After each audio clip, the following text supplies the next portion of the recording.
एक महिला एक हॉस्पिटल के अंदर जाती है और जाने के बाद वहां पर उसे एक बच्चा होता है और बच्चा भी मृत होता है। जब उस महिला से उसके पति के बारे में पूछताछ की जाती है तो पता चलता है कि इस महिला के पति की 2 साल पहले ही मौत हो चुकी है। अब तरह तरह के सवाल उसके सामने खड़े हो जाते हैं कि उसके पति की मौत होने के बाद ये बच्चा किसका है। वो महिला बिना किसी का जवाब दिए हुए उस मृत बच्चे को अपनी गोदी में लेकर नज़दीकी जो वहाँ के एसपी होते हैं उनके पास पहुँच जाती है और एसपी साहब के सामने जब पूरा मामला बताती है वो कहती है कि साहब मैं डर नहीं रही हूँ, मैं बिल्कुल निडर हूँ, लेकिन मेरे साथ में बहुत ही घिनौना काम हुआ है। एसपी साहब उसे अपने सामने बिठाते हैं और बिठाकर जब उससे पूछताछ करते हैं तो एसपी साहब की आंखों में भी एक बार के लिए आंसू आ जाते हैं। दोस्तों, अगर आप भी पूरा मामला सुनेंगे तो एक बार के लिए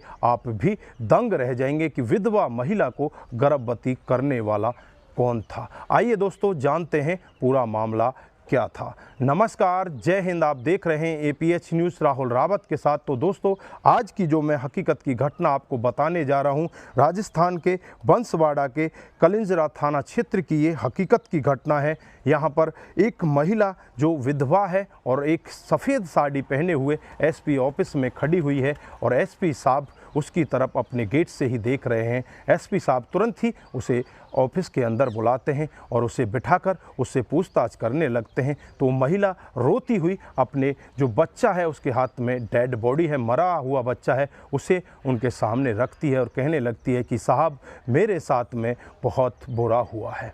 अब महिला को आराम से पानी पिलाया जाता है, उससे पूरी डिटेल पूछती जाती है तो वो बताती है कि साहब आज से 2 साल पहले मेरे पति की मौत हो जाती है। मेरे 2 बेटे और भी हैं, एक की उम्र 14 साल, दूसरे की उम्र 12 साल। दिन का वाक़या होता है 5 अगस्त 2021 की रात्रि को करीब 10 बजे का वक्त है जब हमारे घर में एक व्यक्ति घुस जाता है और घुसने के बाद वो मेरे साथ ज़बरदस्ती करने लगता है। वो व्यक्ति कोई और नहीं, मेरा जेठ सोहन होता है और वो मेरे साथ ज़बरदस्ती करता है तो मैं उसका विरोध करती हूँ। फिर चाकू निकालता है और चाकू मेरे गर्दन पर रख देता है।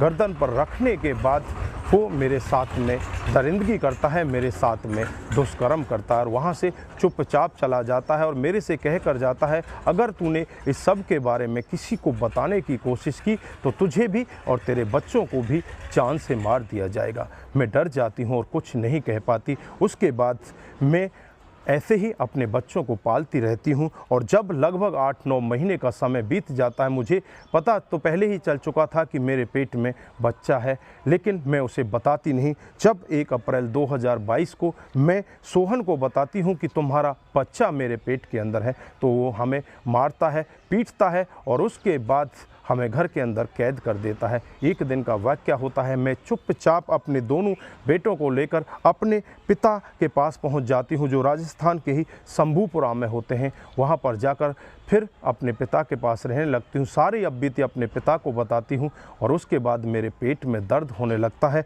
और नज़दीकी शंभूपुरा हॉस्पिटल में पहुँच जाती हूँ और वहाँ जाकर जब इस बच्चे को जन्म देती हूँ तो ये मृत होता है। पुलिस भी जब ये पूरा मामला सुन रही होती है तो पुलिस के पैरों तले ज़मीन खिसक जाती है कि एक विधवा महिला के साथ में इतना बड़ा अत्याचार भी हो सकता है। उसके बाद वो तुरंत ही उस छोटे से मृत बच्चे का डीएनए लेती है और उस सोहन के पास पहुंच जाती है। जब सोहन से पूछताछ की जाती है तो सोहन सिरे से एकदम से खारिज कर देता है कि मैंने उसके साथ में ऐसा किया ही नहीं, उसके तो अवैध संबंध और लोगों के साथ में थे। इस पर पुलिस अपनी पूरी तमाम कोशिशें करती है और डीएनए टेस्ट से यही पता लगाने की कोशिश करती है कि वो बच्चा हकीकत में किसका था। इस घटना पर आप क्या बोलना चाहते हैं? क्या वो महिला झूठ बोल रही थी या वो जेठ झूठ बोल रहा था जो अपने आप को बचाने के लिए वो ये कह रहा था कि मुझे तो इसके बारे में कुछ पता ही नहीं है? दोस्तों, आपकी जो भी राय है एक बार कमेंट बॉक्स में ज़रूर दीजिएगा। दोस्तों, इस घटनाक्रम को सुनाने का उद्देश्य बस यही है कि आप लोग जागरूक हों और ऐसे क्राइम के बारे में जानें जो डे बाय डे हमारे समाज में बढ़ते जा रहे हैं। दोस्तों, आज के लिए बस इतना ही, फिर मिलते हैं किसी नए मोड़ के साथ। तब तक के लिए आप अपना ख्याल रखें, अपने परिवार का ख्याल रखें, सतर्क रहें, सावधान रहें और ऐसे क्राइम को अपने आसपास ना होने दें। नमस्कार, जय हिंद, जय भारत।